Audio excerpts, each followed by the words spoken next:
Today on the podcast, we have a discussion with Ehren Hill from Fisher Improvement Technologies. Enjoy it here today on Safety FM. Broadcasting live from the Safety FM studios in Orlando, Florida. Here is your host, Dr. Jay Allen on Safety FM. This episode of the broadcast and the podcast is brought to you by Safety Focus Moments. They're consultants that want to help you get the safety culture you've been looking for. For more information, go to safetyfocusmoment.com.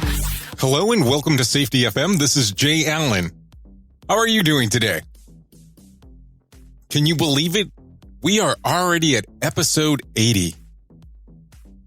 I didn't even think this would go past a few episodes, so I'm really impressed to be at episode 80. So before we get into what we're going to talk about today, which is a conversation with Ehren Hill, let me give you some highlights and some things that are actually going on inside of our network. So Safety FM is currently looking for some new podcasts to join the Safety FM network. So if you know of any safety podcasters that you might want to push our direction, please come out to our website, safetyfm.com, and let us know about these potential safety people that could actually join our network. Also, the other side is if you're looking or if you already have a safety podcast, please feel free to contact us because we would love to hear what you have to offer and see if you might be interested in joining our network. Anyways, I won't bore you too much with that. The other thing is some people have been asking about the Safety FM shirts. If you come to our website and go to safetyfm.com, click on the link that says shirts, you will see a plethora, yes, and I did use the word plethora, of shirts available that you can order. We have some new designs that just recently came out, so take a look at those. One of my favorites is the one that says, think about safety differently, and the differently is upside down, so take a look at that if you do get a chance. Anyways, besides that, we've been enjoying being able to bring you this content, and the shows has been pretty exciting over the last year and change in regards to the amount of listeners that we get in and the people that are paying attention to what we have going on. So thank you. Please continue to share the information that we spread here on the podcast. Go ahead and feel free to rate us on any kind of podcatcher that you take a listen to us to. And feel free on also sharing our information at your leisure is probably the better way to actually put it. Also, some people always ask about that radio station thing. We are available as a radio station platform at safetyfm.com. And you can also go to safetyfm.live. We're available on the Alexa skills, also available on the Android or Google Play Store, however you want to look at it. And then, of course, we're available on Apple iOS as an app. So if you download Safety FM, there is an app available, and we are streaming truly 24/7. We do have some live events that we do stream directly onto the radio station. So if you do get a chance, please come by there and take a listen. I think that's enough of me yapping right now. So let's get into this conversation that we had with Ehren Hill. Ehren Hill is a very interesting individual. He is someone who has just recently came into the safety space, and I have met him through Fisher Improvement Technologies. And he has a pretty interesting story on how he went from the career that he was in to getting into safety. I hope you enjoy the conversation with Ehren Hill today here on Safety FM. Enjoy the best safety shows on the planet on safetyfm.com. And now we should be cooking with gas. How are you? I'm good, man. I'm good. What I really just want to cover today is really about you, and then we can, of course, get into some of the other things. But I just really want to have a good understanding on how did you get to where you're at with this whole thing? Because from where you started to where you're at, how did this become something of interest for you? Yeah, I guess the place where I usually start from is I've always held a number of jobs. Always something in the trades, and since I was 17, something in management, whether that be with various restaurant groups or breweries or sales as well in some capacity around that. And I worked for a brief time I was trying to find my way out of the trades, property management, construction, various different things with that. And I ended up working at a school for individuals with some complex diagnoses and developmental disabilities. So the majority of people there had some sort of learning or physical disability with heavy, deep-seated trauma. It was an amazing program, and we were actually able to transition the school into being a cooperative. But while I was there, how old was I? Maybe early to mid-20s. And while I was there, I learned about this concept that was called TCI, it's Therapeutic Crisis Intervention, and where they start, it was developed in part by Cornell. And this is a very long-winded way of getting there, but for me, that was really where my interest finally took form in trying to understand how people interacted with each other in stressful situations and how an organization could best manage its people. Or give a process for leaders to lead people, I think is a better way of saying it. So what that did was give me the awareness that you don't look immediately at the individual involved in an incident or an event. As we called it then, they were always events, because what would happen is stress and trauma would trigger something in one of the students, and we would have to respond and then evaluate that event and see what led to it. They never started with the individual, which is where most people would start to look. What was it about their behavior? What did they do? How did they, why didn't they listen? All these things. And instead, they started, if you think of it in a bullseye, they started just about the farthest ring out. And they would say, all right, what was going on in the environment? What was the temperature? Who else was around that wasn't necessarily involved in this event? What other objects were around?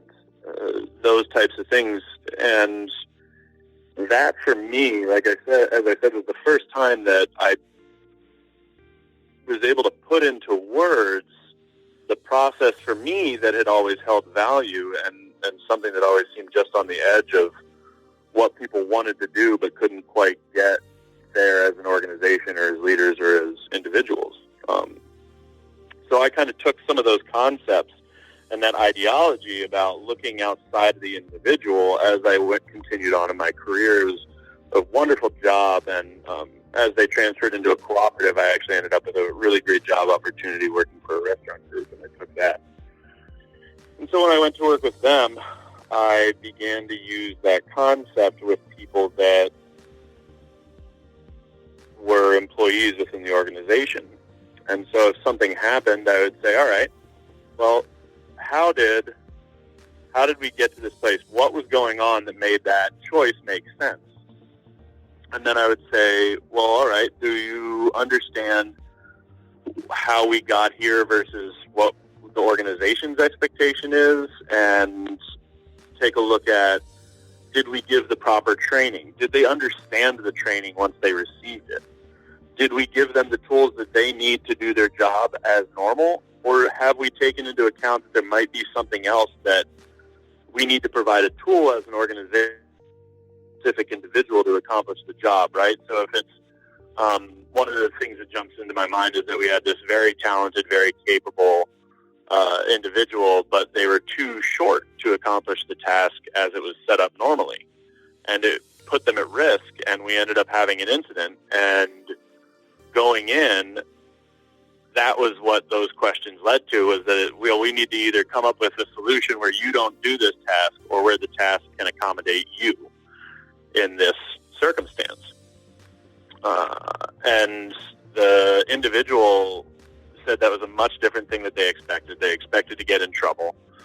They expected that they might have even gotten fired. And what we were actually able to do was make the job easier for not only them, but a number of other people that were of similar height. So for me, those practices and concepts became very valuable and useful as I went in to manage organizations and develop systems for people to do work. And then in talking with the Fishers and with Fisher Improvement Technologies, I realized that there was science out there that backs all that up. But before we get into that portion of the story, so what exactly about this got you so excited that you decided, hey, I want to change, and this is going to be my journey piece? this is where I'm going to pull forward. What was it about the Cornell study that you said, okay, this makes sense? I mean, I know you kind of went into it a little bit as we were going there with that question, but I just want to make sure that I have a clear understanding where you said, okay, if we start looking at the event and not at the person, how did this make more sense to what the paradigm that you had at the moment? Yeah, I think I had struggled with that growing up as well, experiencing circumstances where I felt as though I was kind of forced into a situation occasionally, and I had to make a choice at the moment, and it turned out to not be the right choice, and then you're held accountable for that.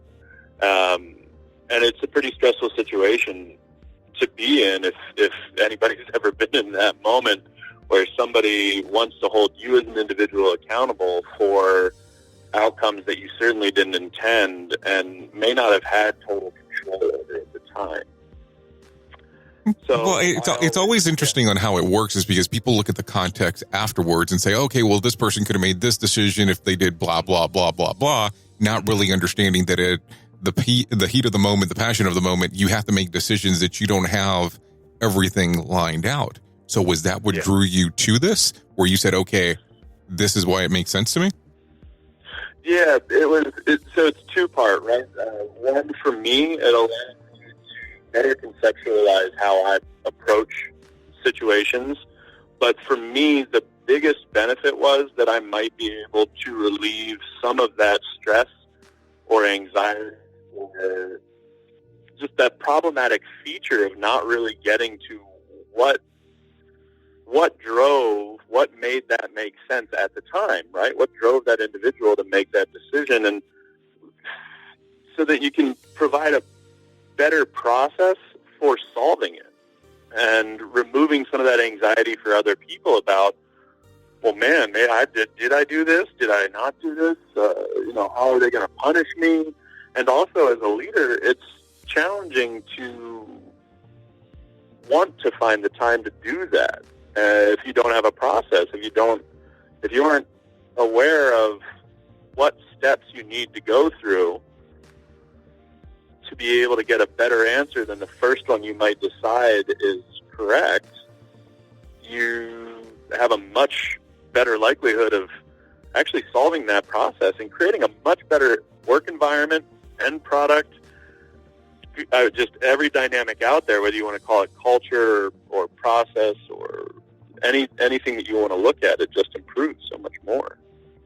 And that, to me, was really rewarding, the thought that, man, maybe I can really make some impactful changes with how organizations approach people and how the people want to interact with those organizations. So most people don't think in that particular pattern, at least not starting off, unless somebody gives them a better paradigm. At least that's the way I've noticed it so far. So as you go further down this, and all of a sudden these thoughts start coming in and things start changing, where does Fisher Improvement Technologies come into the pathway where you go, okay, this makes more logical sense to me than what I've been thinking about? Yeah,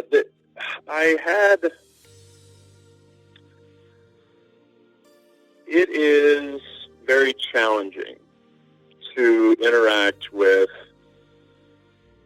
leaders in an organization.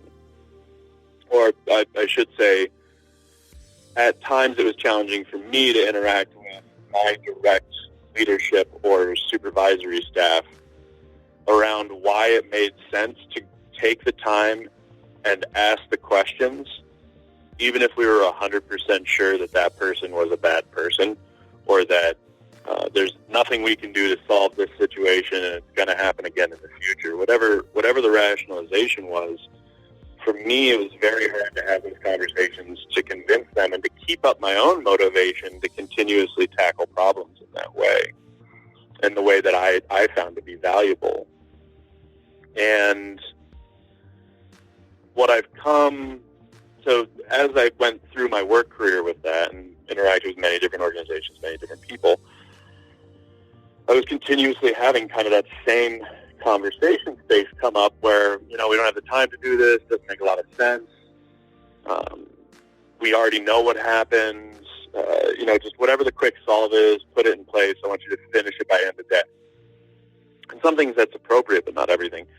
And it was a hard conversation space. So I had known of Fisher Improvement Technologies for a while and didn't really fully understand what it is that they did.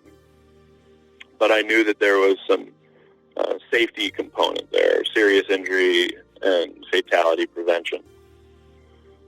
And started interacting with Justin, and through Justin I was able to interact with Rob and get a better understanding of what it is their organization did. And I also met the Lewis Sr., who is the president of their partner company, and he expanded my awareness even more on the human side. But speaking specifically to Fisher Improvement Technologies, Rob was able to start raising an awareness in me that there was science out there, and not just 5-6 years of science, but there was decades of science with definitions and data that was rooted in how humans interact with their environment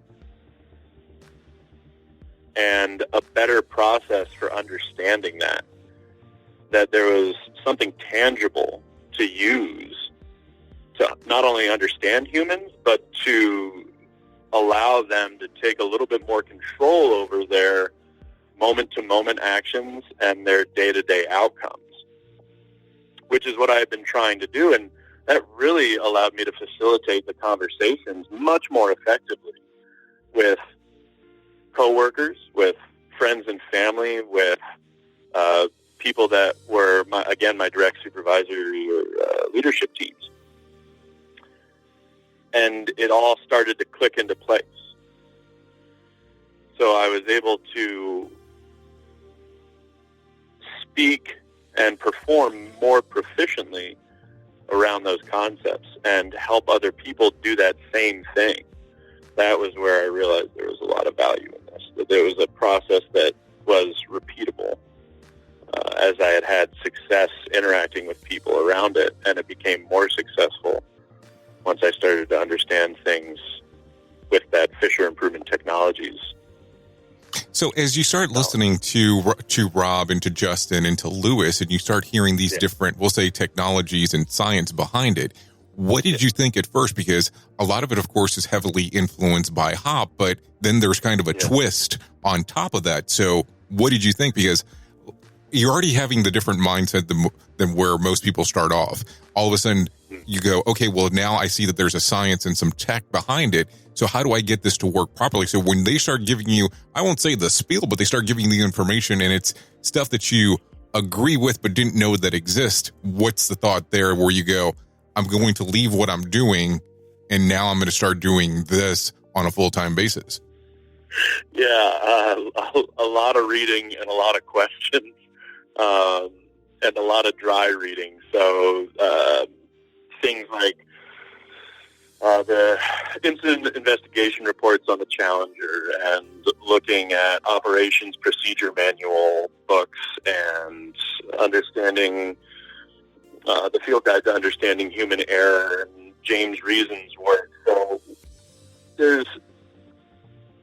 I think where the wheels really started to grip for me, where the rubber really hit pavement, is when I was able to start raising the awareness in Rob and Lewis that I very quickly picked up the concepts because I had been dancing around them for the majority of my life, but without really having that framework to make them stable and sustainable.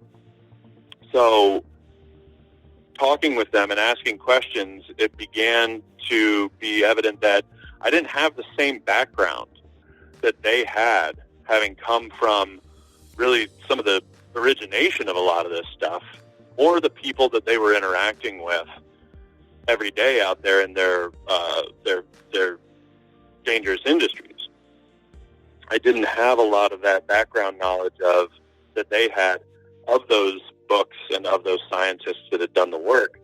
So for me, getting to pick up those books and read those books and then get to ask questions directly to them based on the things that I was able to pull out of there, that's when everything made more sense. And I said, man, there's really something to this. And the combination of the two I'm a very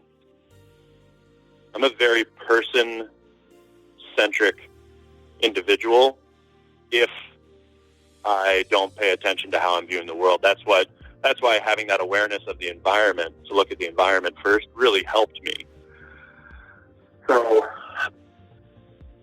going through the process and learning about human and organizational performance, and it's not just about the human, it might be the first word in there, but it's also how the human users interact with the organization interacts with the human, support structures, what type of tools are provided, training, all the different levels. It's everything that happens in there and how those things interact. And then the additional benefit from Equilibria, having a process for facilitating better engagement between individuals, in teams, and for the individual themselves, so that they have a better methodology for how they conduct themselves. It all that happened at the same time, and for me, there was a little bit of hemming and hawing and stuff I didn't understand leading up to that moment. But once all the concepts started to come together, once the science fit, and once the human component really got a ton of detail lent to it, it was like a combination lock popped open that I just didn't even expect to unlock while I was playing with it, and it all made sense. Now, at that time, are you already at Fisher Improvement Technologies working, or is this something that you're doing before you start working for them? No, that was after I had started engaging with them. I think we both knew that there was some pretty interesting possibilities, and how much I took to the concepts. It really, I said it a lot in the initial months, that it was incredibly rewarding to be involved with organizations that viewed what I had thought to be true, what I had thought to be a way that it was morally and ethically correct to conduct business and to lead people, was actually based in science. And it was based on data. So there's not just that one conversation about, man, this feels right. We owe this to people. We owe this to ourselves, to the organization, to every individual that we interact with. We owe it to all of those to do it this way. But it also could be the conversation from, yeah, but that's because it works. There's science out there. There's data. There's decades of research that end up in this same concept, this same space. Well, let me ask you something right there, if you don't mind. So when you're looking at this originally, and this is before you start taking the deep dive, so you're reading the Reasons book, you're reading some of the information that's out there. When you're looking at HOP as a whole, now I'm just talking about HOP, nothing else yet, do you see there that there's gaps at that particular point? Or do you feel that this is actually all-encompassing to what you're trying to gain knowledge-wise? Yes. So HOP as a structure, because it was new information and coming into me in that way, there was a lot of interest in it, and there was that, as I mentioned before, that feeling of validation. But to me, it was great to have the data, and it was great to understand the science of why people do the things that they do. But it was missing a component about having a little bit more influence, better defining the individual sphere of influence around themselves, and then also how those individual spheres of influence connect and coordinate with other individuals.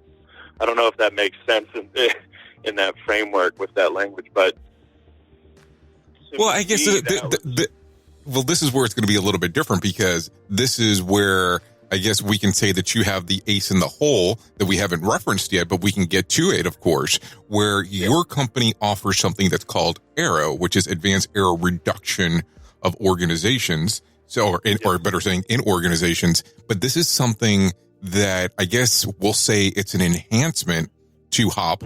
At least that's kind of how I look at it from an outsider point of view. So when you get this additional information that is, well, we'll say the technology that they're using inside of Fisher Improvement Technologies, is this something where you go, this is filling in the gaps, or how do you look at that originally when you get the information? It's funny. So when I started to connect those lines and it all started to fit together, the as a product, Arrow. And as I was being introduced and doing a deep dive into hop, the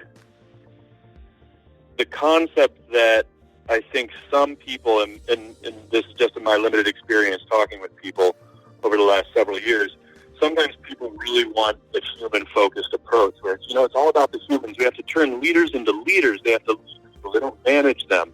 They lead people. And and then the hop space, some people really want to engage around the science and the data-driven aspects. And some leadership teams say, you know what, we need better team facilitation. We need to understand individuals better. To me, they're not two separate things, is what I've come to realize, because human and organizational performance is a phenomenal approach to understanding that science. As I've said so many times in this, but probably say again here, to understanding that science, that data-driven approach to people, understanding why reactions and how training can, system 1 and system 2 thinking can be affected by training, and how that can then drive a different outcome in the moments or steps leading up to a potential event, how that can facilitate better engagement and how it can increase productivity on the line or in day-to-day work. But then there's this other element of, well, yeah, but how do the people interact together while they're out there doing that? 'Cause that's a huge thing. And how do we take control of System 1 and System 2 thinking and start creating a different pattern for ourselves as individuals? Where's the science in that? It's a much more individually focused process. And bringing that information from equilibria into the space of human and organizational performance is where that's where that lock popped open. So that being able to understand how I, as an individual, can begin to create a different pattern for myself around any space or task or place that I interact with the organization or other people, and knowing that then the organization has a process for supporting that change as well and supporting better outcomes. It became the individual and the organization having a process to head towards the same goal and understanding where they were both at. To me, it wasn't two separate things all of a sudden. It was the same thing. It was more information about the same concepts. And it was an improvement about that, to me. Does that answer your question, Jay? Oh, yeah, absolutely. That does answer my question. Now, I'm going to have to ask you something right there based on the answer that you gave me. You did reference System 1 and System 2 thinking. Now, for the people that might not be familiar with that concept, what exactly does that mean? So, System 1 thinking, thank you for raising my awareness around that. So, System 1 thinking is that limbic part of your brain. It is a reactionary space. Oftentimes, it's what we resort to unconsciously to accomplish a task or to solve a problem, whether that be something that happens immediately in front of us unexpectedly or just how we go about through tasks. So sometimes it can be, as a simple example, brushing your teeth, washing your hair. That's an activity that you've done so much. That's a terrible example for me. I had to bring that up. That's a terrible example. I have no hair. Yeah. This again is the radio space, theater of the mind. Long flowing locks. Oh, got it. So that's for a lot of people, though, and I've thought that too before when using this reference. So I appreciate you for reinforcing that. But so the brushing the teeth, tying the shoes, if we do it pretty much unconsciously, and we assume it's a pretty simple task. But if we were to process flow that, it's really complicated, and we don't all of a sudden have as much competency around it as we thought we did once we try and bring conscious thought to it. So that's System 1, right? The limbic center part of your brain there.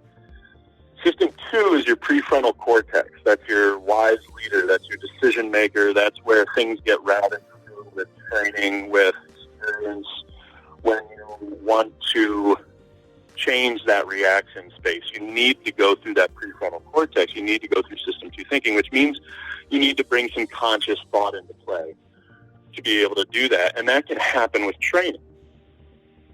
So how do we train ourselves? How do we create a new pattern? How do we get a groove that's more in line with getting us into System 2 on tasks with high complexity or things where we need to respond instead of react? It's in its most simplistic form, right? So how do we do that? Well, there's got to be a specific training for that. There has to be a physical action. There has to be something that slows our brain down. And I'm not saying, when I say slow, I don't mean, oh my gosh, there's an emergency situation, I'm going to take 10 minutes to think about it. But something that brings us into that System 2 thinking where we can respond instead of react. Does that answer your question, Jay? Oh, absolutely. Because here's the thing. Sometimes when we get into some of the concepts, I always like to ask additional questions specifically, especially if I know some of the listeners might not be familiar with it. So I wasn't trying to pressure you of, hey, I need detailed information, but I want to be able to give an example for those people that are not familiar with some of the concepts. Now, when you start so when you start talking about the actual training aspect, when Fisher Improvement Technologies actually comes in and they start doing one of these training scenarios in an organization, what do you normally see as the turnaround time in regards of where they start automatically seeing the improvement inside of the organization? And of course, I'm not asking you for a magic bullet. I'm not saying, hey, does it take 24 hours and everybody's already up and running? Because of course, some people want the magic bullet, which I try to explain doesn't exist. But where do you start seeing where the change starts happening inside of the organization? So there's a couple different ways to approach that question, and for me, it depends on where the question is coming from. A lot of times, if leaders are asking that, they want a big picture, right? And you can go small and say, well, the individual with the workers, the buy-in process is different. So, and that's okay, because it's, again, as I said, it's time to create a new pattern. The organization understands that. The individual understands that. It doesn't happen overnight. We as human beings, again, this is the research, the data, when we are ready to make a change, we begin to change. We don't change overnight. There are some rare circumstances with pretty simple things, or maybe if you have a very strong reaction to something that you can change overnight. But if we want to bring some intentional direction to our lives, it oftentimes doesn't just happen overnight. So the individual worker, they need some time based on their individual tendencies to develop that new pattern, to develop that new way of thinking. Some people, it does happen very quickly. Some people see it, hear it, they learn about the science, they learn about the methodology of interaction, they learn about themselves, and their buy-in happens instantly. I'm talking day one. They're ready to start practicing in a different way. They're ready to start implementing change. Other people, it takes a little bit longer. They want to understand it more. They want to pull it apart, get time to play with the individual concepts, and practice with the tools before they buy in. So that doesn't mean that change doesn't start happening right away, but the language, that individual's behavior may start changing in a more compartmentalized way. It might be a little bit more piecemeal, but they're going to get to the same place. And again, it's just like anything else. If you make it the way you do business, there's a little bit of variance in situation, but it's all about the awareness and the training to be aware of that variation and deviance, so that as an organization, it keeps heading in the same way. So that's the individual space. The bigger organizational change, it has to occur before that. And what I mean by that is that the leadership has to start implementing that change in their own behavior.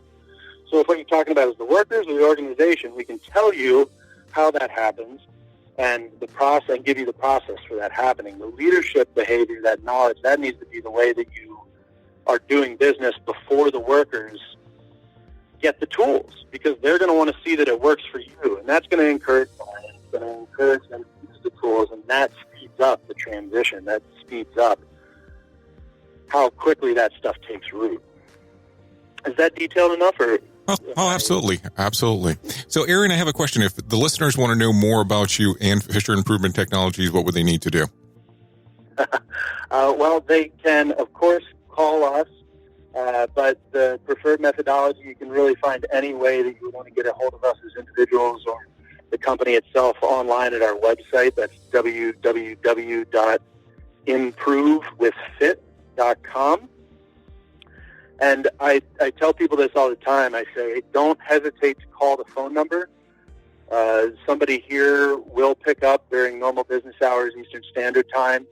If not, leave a message. If you have a 10-minute question, we'll answer it. If it's a 4-hour conversation, we'll do our best to have that as well. If there's something, me personally, and I know this runs true for the rest of the organization, but me personally, if there's something I can do over the phone, I'm going to do it, because it's all about that end goal of people just enjoying their day-to-day, whether that's work or at home more. And for us, that's the most valuable thing.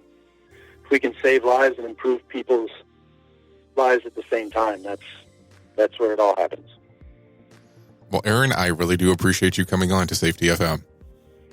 Jay, thank you so much for having me. It was an absolute pleasure, and I look forward to talking with you more in the future. Now you can hear us around the world, streaming 24/7 at safetyfm.com.